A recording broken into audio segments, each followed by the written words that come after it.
ত্রিপুরা থেকে হরিয়ানায় পাচারে পথে রাবারের বস্তার আড়ালে বিপুল পরিমাণ গাঁজা বোঝাই লরি জব্দ। বাজারিছড়া চোরাইবাড়িতে ধৃত দুই। এবার ত্রিপুরা থেকে হরিয়ানা রাজ্যে পাচারে পথে রাবারের বস্তার আড়ালে বিপুল পরিমাণ নিষিদ্ধ গাঁজা বোঝাই 12 চাকার লরি ধরা পড়ল অসমের করিমগঞ্জ জেলার বাজারিছড়া থানাধীন চোরাইবাড়ি ওয়াচপোস্ট পুলিশের হাতে। এই কাণ্ডে লরি চালক ও সহচালককেও আটক করেছে পুলিশ। জানা গেছে মঙ্গলবার বিকাল 2:30 নাগাদ ত্রিপুরা আগরতলা থেকে PB65AV7496 নম্বরে একটি রাবার সিট বোঝাই লরি বাজারিছড়া চোরাইবাড়িতে পৌঁছলে গাড়িটিতে যথারীতি দলবল নিয়ে তল্লাশি চালান গেট ইনচার্জ প্রণব মেলি। এতে রবার বোঝাই বিভিন্ন বস্তার ভিতর থেকে বেরিয়ে আসে রাশি রাশি শুকনো গাঁজার পুটলো।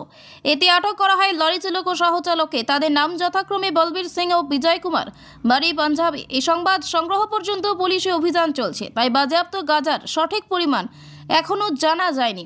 ধারণা করা হচ্ছে লরি থেকে কোটি টাকার অধিক গাঁজা বাজেয়াপ্ত হতে পারে। অসম পুলিশের এহেন নেশা বিরোধী অভিযানে সন্তোষ ব্যক্ত করেছেন এলাকার সচেতন মহল। এদিকে ত্রিপুরা আগরতলা থেকে উক্ত লরিটি ক্রমান্বয়ে 20টিরও অধিক ত্রিপুরা পুলিশ চেকগেট পেরিয়ে অসমে প্রবেশের পথ ধরা পড়ায় অনেকে ত্রিপুরা পুলিশের ভূমিকায় নানা প্রশ্ন তুলতে শুরু করেছেন। পাথারকান্দি থেকে মলয় কুমার দাসের প্রতিবেদন।